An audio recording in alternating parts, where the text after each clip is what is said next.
आप सभी का आपके अपने YouTube चैनल ऑनलाइन सक्सेस पर हार्दिक स्वागत है। आज की इस वीडियो में हम देखेंगे जो आज पेपर हुआ था फर्स्ट ग्रेड का, उसमें गणित के जो प्रश्न आए थे उसका हम हल देखेंगे। पहला प्रश्न लेते हैं, यदि एक्स स्क्वायर और 1/x स्क्वायर का समांतर माध्य एम स्क्वायर है तो एक्स और 1/x का माध्य क्या होगा। हमें ज्ञात करना एक्स और 1/x का माध्य। दो पद है तो इसका माध्य होगा एक्स प्लस 1/x/2। हमें इसका मान ज्ञात करना है, यही हमारा आंसर होगा। ठीक है, अब हमें जो दिया हुआ है उसका माध्य दिया हुआ है तो x square plus 1/x square. ठीक है, इन दोनों का माध्य दिया हुआ तो बट्टे में 2 लिखेंगे और बराबर में कितना एम स्क्वायर है तो x square plus 1/x square बराबर में 2 उधर चला जाएगा तो हो जाएगा 2m स्क्वायर। ठीक है, अब हम लेते हैं x प्लस 1/x, इसका क्या लेते हैं, स्क्वायर लेते हैं, क्योंकि हमें जो है इसकी वैल्यू चाहिए, x प्लस 1/x की वैल्यू चाहिए। तो इसका स्क्वायर करेंगे तो स्क्वायर करेंगे बहुत side x square plus 1/x square, इसमें सरसमी का लगेगी a प्लस बी का होल स्क्वायर और प्लस हो जाएगा 2 multiply by x multiply by 1/x मतलब 2 हो जाएगा। ठीक है, अब इसमें हम मान रख देते हैं x प्लस 1/x, इसका होल स्क्वायर करेंगे, इसका मान तो हमें ज्ञात करना है। X square plus 1/x square, इसका मान हमारे पास में 2m स्क्वायर था तो यहाँ रख देते हैं 2m स्क्वायर प्लस का 2 हो जाएगा, स्क्वायर उधर जाएगा तो वर्गमूल का निशान लग जाएगा तो x प्लस 1/x, इसका मान आ गया √2m स्क्वायर प्लस 2। ठीक है, अब ये वैल्यू अपन यहाँ रख देते हैं, x प्लस 1/x की जगह हम रखेंगे √2m स्क्वायर प्लस 2 और बटे में कितना है 2। अब 2 को अंदर भेजेंगे ना तो 2 के ऊपर रूट लग जाएगा तो यहाँ पूरा रूट लगा देते हैं 2m स्क्वायर प्लस का 2 और बटे में कितना आ गया 2। अब 2 ऊपर नीचे लेके काट देते हैं, कॉमन लेके कट जाएगा तो ऊपर बचेगा m स्क्वायर प्लस 1 और नीचे बचेगा जो है वो बचेगा अपना, सॉरी 2 अंदर जाएगा ना, ये 4 बनेगा ना, यहाँ वापस कर लेते एक बार 2m स्क्वायर प्लस 2। ठीक है, ये वर्गमूल का निशान लगेंगे, जैसे ही 2 अंदर जाएगा तो क्या बन जाएगा 4, क्योंकि 4 का वर्गमूल निकालेंगे वापस 2 आएगा।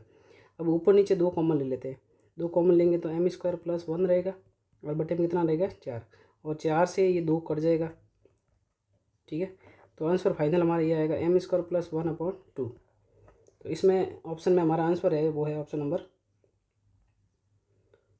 इसमें आएगा 2, पहला ऑप्शन इसका सही उत्तर होगा। पहला और चौथे में ध्यान रखना, थोड़ा कन्फ्यूजन हो सकता है आपको, तो इसका फाइनल आंसर जो है ऑप्शन नंबर 1 होगा। अगला प्रश्न है, ये प्रश्न पिछले पेपर में भी ऐसा प्रश्न पूछा गया था, इस बार भी वापस ऐसा ही प्रश्न पूछा गया है। निम्न प्रेक्षणों को बढ़ते हुए क्रम में व्यवस्थित किया गया है, इनको पहले ही बढ़ते क्रम में लिखा गया है। इन आंकड़ों की माध्यमिका जो है वो 63 है, x का मान बताना। पहले तो ये पद कितने वो गिन लेते हैं, 1 2 3 4 5 6 7 8 9 और 10 पद है, तो इसमें जो माध्यिका होगी वो इसमें दोनों बीच वाला पद का माध्य होगा। तो इनको x प्लस 2 लिखेंगे और बट्टे में कितना लिखेंगे 2 और बराबर में माध्यिका कितनी है 63 है। x प्लस x हो जाएगा 2x बराबर में 2 का उधर गुणा हो जाएगा तो 126 हो जाएगा, प्लस का 2 उधर जाके हो जाएगा माइनस का, तो 2x बराबर ये आ गया 124 और 124 पे 2 का भाग देंगे तो 6 और 2, तो आंसर आ गया 62। इसका सही उत्तर है ऑप्शन नंबर 4। अगला प्रश्न काफ़ी अच्छा प्रश्न पूछा गया था, ये प्रश्न जो है काफ़ी बढ़िया प्रश्न है, इसको सॉल्व करते देखिए। x बराबर 2 प्लस √3 है, इसको मैं पूरा एक्सप्लेन करता हूँ आपके सामने। x बराबर जो है वो है 2 प्लस √3, तो हम पहले क्या करते हैं 1/x निकाल देते हैं, तो 1/x निकालेंगे तो 1/x की जगह आ जाएगा 2 प्लस √3। अब इसका करते हैं परिमेयकरण, तो 2 माइनस √3 और बटे में 2 माइनस √3, तो ऊपर आ जाएगा 2 माइनस √3 और नीचे लगेगी सरसमेगा a plus B a minus B, यहाँ सरसमेगा लगेगी a plus B a minus B बराबर में होता है a square minus B square.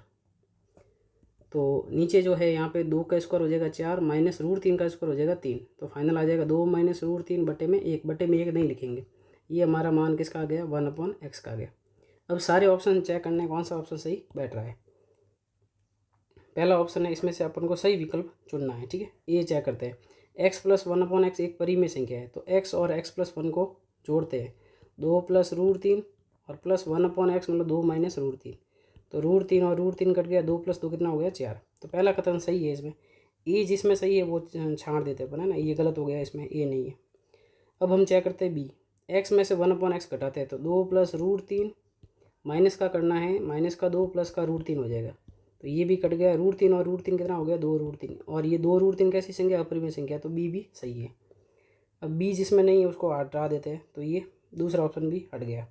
अब हमें देखना है सी या डी में से एक को देख लेते हैं। तो अपन चेक करते हैं डी को, डी थोड़ा आसान रहेगा अपने लिए। x+1/x और x-1/x, तो x+1/x कितना आया था, 4 आया था। ये अभी हमने निकाला, x+1/x कितना आया, 4 आया था। x-1/x कितना आया, 2√3 आया था। तो इसका गुणा करते हैं 2√3, तो ये हो जाएगा 4 दूनी 8, 8√3, और 8√3 कैसी अपरिमेय संख्या है, इसका मतलब डी सही है। तो ए बी डी सही है, इसका मतलब इसका आंसर होगा ऑप्शन नंबर 4। अब सी हमें चेक करने की आवश्यकता भी नहीं है क्योंकि डी सही आ गया है। अगला प्रश्न लेते हैं। यदि बहुपद x की घात 3 - 4x² + x + 6 का एक शून्य जो है वो -1 है, तब अन्य शून्य क्या होंगे। अब अन्य शून्य या तो आप ऑप्शन से निकाल दो या फिर करके देखना पड़ेगा। तो आसान रहेगा, ऑप्शन से निकाल देते हैं। जैसे सबसे पहले 2 रखते हैं, 2 रखने पर इसका मान 0 आना चाहिए। 2 की घात 3 का मान होता है 8 माइनस 2 का, यहाँ 2 रखेंगे, 2 का स्क्वायर 4, 4 गुणा 4 कितना हो जाएगा 16, प्लस x की जगह 2 और प्लस का 6, तो 6 और 2 8, 8 और 8 16, 16 में 16 गए 0, इसका मतलब 2 इसका शून्य है। तो या तो ये ऑप्शन 1 है या 3 है। अब 3 रख के देख लेते हैं, 3 से नहीं आएगा, -3 से आ जाएगा, तो ये दोनों तो ऑप्शन डिलीट हो गए। अब रखते हैं प्लस का 3, 3 का क्यूब करेंगे तो कितना आएगा 27, माइनस 3 का स्क्वायर करेंगे 9, 9 गुणा 4 कितना हो जाएगा 36, प्लस का x की जगह 3 प्लस का 6, तो 6 और 3 कितने हो गए 9, और 27 और 9, 27 और 9 कितने हो जाएंगे 36, और 36 में से 36 गया कितना आ गया 0। तो इसका मतलब इसका शून्य जो है 3 भी है, तो इसका उत्तर होगा ऑप्शन नंबर 1। अगला प्रश्न है, रैखिक समीकरणों के युग्म दिए हुए हैं, इनके अनंत हल है। अनंत हल कब होते हैं, जब a1/a2 बराबर होता है b1/b2 बराबर होता है c1/c2। ठीक है, इनमें से कौन सा कथन सत्य है। अब a1 का मान जो है ये 2 है, और b1 का मान ये है, और c1 का मान ये 7 है। x का गुणांक यहाँ पे a2 है, और ये पूरा जो है b2 है, और ये पूरा c2 है। इसमें वैल्यू रख देते हैं। a1 की वैल्यू है यहाँ पे 2/a2 की वैल्यू है 2a, बराबर में b1 की वैल्यू है 3, b2 की वैल्यू है a+b, और बराबर ये है 7 और ये है 28। तो 7 और 28 तो कट गए, कितना आ गया 1/4। अब इसमें से पूछा कौन सा कथन सत्य है, तो अपन एक एक करके इसको चेक करते हैं। तो ये 2 से 2 भी कट गया। फाइनली 1/a = 3/a+b बराबर में a/4 आ गए। ठीक है, पहला कथन चेक करते हैं 0 आ रहा है कि नहीं आ रहा। a+2b = 0। तो अगर मैं पहले दोनों पद लेता हूँ, ठीक है, पहले दोनों पद लेते हैं, वज्र गुणा करेंगे 3a बराबर कितना आ गया a+b, और ये इसको इधर भेजेंगे तो 3a में से a गया कितना आ गया 2a, 2a बराबर क्या आ रहा है b आ रहा है। ठीक है, तो इसका मतलब इसका कथन सत्य कौन सा होगा, 4 नंबर ही होगा। b बराबर कितना आ रहा है 2a। बाकी करके देखेंगे तो इसमें से कोई भी ऑप्शन नहीं बैठेगा, तो यही हमारा क्या हो जाएगा, आंसर हो जाएगा। ठीक है, तो 4 नंबर इसका सही उत्तर है। अगला प्रश्न, एक लंबवर्ती शंकु जो है, इस प्रकार का एक शंकु है, इस प्रकार से एक शंकु बना हुआ है। ठीक है, इसकी तिरिक ऊंचाई मतलब l बराबर कितना है 10 दिया हुआ है मीटर, और इसकी ऊंचाई मतलब हाइट दी हुई है, ये कितना है 8 मीटर है। अब हमें इसकी त्रिज्या पता नहीं है, तो ये 10 है, ये 8 है, तो समकोण त्रिभुज के नियम से जो है त्रिज्या कितनी आ जाएगी 6 आ जाएगी। ठीक है, क्योंकि सूत्र होता है L² = R² + H²। उस रूल से अपन R का मान निकालेंगे तो R का मान कितना आएगा 6 मीटर आएगा। ठीक है, अब हमें ज्ञात करना वक्रपृष्ठीय क्षेत्रफल, पाई का मान 3.14 रखना है। वक्रपृष्ठीय क्षेत्रफल का सूत्र होता है शंकु का πr/l। पाई का मान 3.14 गुणा r का मान 6 गुणा l का मान 10, गुणा कर देते हैं। 6 गुणा 4 24, हासिल का 2, 6 एकम 6, 6 2 8, 6 एकम 6, 6 और 2 8, 6 3 18, और 1 0 लगा देंगे यहाँ पे, और 2 अंक के बाद पॉइंट लगेगा। आंसर आ गया 188.4। तो सही उत्तर ऑप्शन नंबर डी, मतलब चौथा ऑप्शन सही है इसमें। अगला प्रश्न काफ़ी महत्वपूर्ण प्रश्न पूछा गया था। इस प्रकार का एक बेलन बना हुआ है। ठीक है, ये एक बेलन बना हुआ है, और इस बेलन का जो आंतरिक व्यास है वो है 4r। आंतरिक व्यास 4r है, तो इसकी त्रिज्या कितनी होगी, त्रिज्या होगी 2r। ठीक है, और इसकी ऊंचाई है 4r, ये हाइट जो है ये 4r है। इसके बेलन में जो है एक गोला रखा जाता है, इसमें से हमने क्या किया, एक गोले को यहाँ पे रख दिया अंदर, गोले को हमने यहाँ रख दिया है। ठीक है, अंदर, और ये गोले की जो त्रिज्या है वो कितनी है 2r है। अब ये बेलन जो पूरा पानी से भरा हुआ है, ये पानी से पूरा पानी से भरा हुआ था, ठीक है। जैसे ही हम गोला डालेंगे तो इसमें से कुछ पानी बाहर आ जाएगा। अब जो भरा हुआ है उसमें पानी है ना, अभी जो गोला डालने के बाद में, वो पानी कितना है, गोले के आयतन का दुगुना है, गोले के आयतन से आधा है, गोले के आयतन के बराबर है, या बेलन के आयतन के आधा है। तो हम देखिए इसमें सबसे पहले हम निकालते हैं गोले का आयतन। गोले का आयतन, गोले के जो आयतन का सूत्र होता है वो होता है 4/3 पाई आर क्यूब। तो 4/3 का 4/3 पाई का पाई, और गोले की त्रिज्या कितनी है, गोले की त्रिज्या है 2r, तो r की जगह आ जाएगा 2r इसका क्यूब।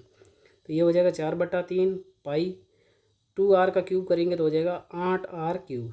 तो 8 इंटू 4 हो जाएगा 32/3 पाई आर क्यूब। ये किसका आयतन आ गया, ये आ गया गोले का आयतन, ठीक है। अब इसमें जो पानी है, भरा हुआ जो पानी है वो हम निकालते हैं। भरा हुआ पानी कैसे निकालेंगे, पूरे बेलन का आयतन पाई आर स्क्वायर एच, ये बेलन का आयतन है, और उसमें से क्या करेंगे, गोले का आयतन माइनस कर देंगे, 32/3 पाई आर क्यूब। ये किसका आयतन है, ये गोले का आयतन, क्योंकि बेलन पूरा पानी से भरा हुआ था, उसमें गोला डालेंगे ना तो गोले का आयतन जो है इतना पानी बाहर निकल जाएगा, फिर शेष इतना पानी रहेगा। अब इसमें वैल्यू रखते हैं पाई का पाई, आर का मान जो है वो है 2r, तो 2r का स्क्वायर, और हाइट जो है वो है 4r किसकी, बेलन की, माइनस 32/3 पाई आर क्यूब। इसको हल करते हैं, पाई का पाई 2 का स्क्वायर हो जाएगा 4r स्क्वायर गुणा 4r, माइनस का 32/3 पाई आर क्यूब, ठीक है। तो 4 गुणा 4 हो जाएगा 16 pi r cube, minus 32/3 pi r cube. इसको सॉल्व करेंगे, 16 इंटू 3 हो जाएगा 48, 48 pi r cube minus 32 pi r cube बटे में 3, और 48 में से 32 गए तो 16 पाई आर क्यूब बटे में 3। अब ये जो आयतन आया है अभी वाला, ये आपसे पूछा गया है कि ये आयतन जो है गोले के आयतन का कितना गुना, दुगुना है, एक आधा है, एक बराबर है, या बेलन के आयतन का आधा है, वो आपसे पूछा गया है, ठीक है।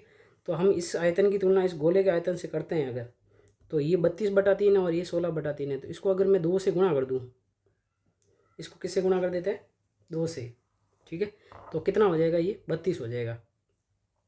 या फिर अगर हम बात करें गोले के आयतन को अगर मैं आधा कर दूं, जैसे ही गोले के आयतन को आधा करेंगे तो कितना आएगा, 16 पाई आर क्यूब बटा 3। तो अब ये जो शेष पानी है, वापस बता रहा हूँ मैं, जो अभी बेलन में पानी है वो है 16 पाई आर क्यूब बटा 3 है, ठीक है। अभी ये गोले के आयतन का दुगुना है कि आधा है या फिर कितना है वो आपको बताना है। तो अगर हम इसको 1/2 गुणा 32/3 पाई आर क्यूब लिख सकते हैं, इसको लिखेंगे तब यही आएगा। और ये किसका आयतन है, गोले का आयतन है, तो गोले का आयतन का ये क्या है, आधा है। तो इसका उत्तर फाइनल होगा ऑप्शन नंबर 2। अगला प्रश्न है, जो अंतिम प्रश्न है हमारा, विमाएँ दी हुई है 5.5, 10 सेंटीमीटर और 3.5 सेंटीमीटर वाला एक घनाभ बनाने के लिए, घनाभ बनाना है तो घनाभ का आयतन जो होगा L गुणा B गुणा H, वो बराबर होगा 1.75 सेंटीमीटर व्यास, ये व्यास दिया हुआ है, तो त्रिज्या हो जाएगी 1.75 बटे में 2, ये त्रिज्या हो जाएगी किसकी, चांदी के सिक्के की, और चांदी का जो सिक्का होता है वो होता है बेलनाकार। तो और उसका जो मोटाई है, मतलब ऊंचाई है, वो है 2 मिलीमीटर। अब ये सारे सेंटीमीटर, इसको भी सेंटीमीटर में बदल देंगे, 2/10 हो जाएगा ये मोटाई मतलब हाइट हो जाएगी, ये किस में हो जाएगी, सेंटीमीटर में, ठीक है। अब कितने सिक्के पिघलाने पड़ेंगे, तो यहाँ पे कॉन्सेप्ट लगता है कि जो बेलन का जो घनाभ का जो आयतन है वो हम मान लेते हैं n जो है ना, n हम चांदी के सिक्के पिघला रहे हैं, तो n सिक्कों का आयतन इसके बराबर होगा। सिक्का जो है बेलन है, तो बेलन का आयतन होता है पाई आर स्क्वायर h, ठीक है। अब इसमें वैल्यू रखते हैं, L का मान है 5.5 गुणा B का मान है 10, ये सब घनाभ की लंबाई चौड़ाई और ऊंचाई है, और 3.5, n की वैल्यू याद करनी है, पाई का मान 22/7 रख देते हैं, आर स्क्वायर, आर किसकी है, ये त्रिज्या वो है सिक्के की, बेलन की, तो 1.75 बटे में 2, और गुणे में 1.75 बटे में 2, और गुणा h कितना है, वो है 2/10, ठीक है। इसको हमें हल करना है, तो मैं एक काम करता हूँ, सबको उधर भेज देता हूँ। तो n बराबर 5.5 गुणा 10 गुणा 3.5, ठीक है। यहाँ जो इधर जो नीचे वाली संख्या वो सब ऊपर चली जाएगी, तो 7 गुणा 2 गुणा 2 गुणा 10, और ऊपर वाली सारी संख्या नीचे आ जाएगी, 22 गुणा 1.75 गुणा 1.75 गुणा 2, ठीक है। अब इसको हल कर देते हैं तो हमारा आंसर आ जाएगा, नीचे वाली संख्या सारी ऊपर चली गई और ऊपर वाली संख्या जो है नीचे आ गई इसमें। अब हम काटा पीटी करते, देखिए इसमें हम सबसे पहले ये 2 से 2 कट गया, ठीक है। फिर हम पॉइंट को हटा देते हैं ना, या फिर पॉइंट को हटाएंगे। देखिए नीचे ऊपर कितने पॉइंट है, 1 2, तो नीचे आ गए 2 0, ठीक है। और नीचे कितने हैं पॉइंट, 2 अंक के बाद ये 2 अंक के बाद ऊपर आएंगे 4 0, तो 2 0 से 2 0 तो कट गए, ठीक है। अब क्या क्या बचा एक बार वापस लिख लेते हैं। 55 गुणा 10 गुणा 35 गुणा 7 गुणा 2 गुणा 10 गुणा 100, ये हमारे पास में बचा है। और नीचे है 22 गुणा 175 गुणा 175 गुणा, ये बचे हमारे पास में, ठीक है।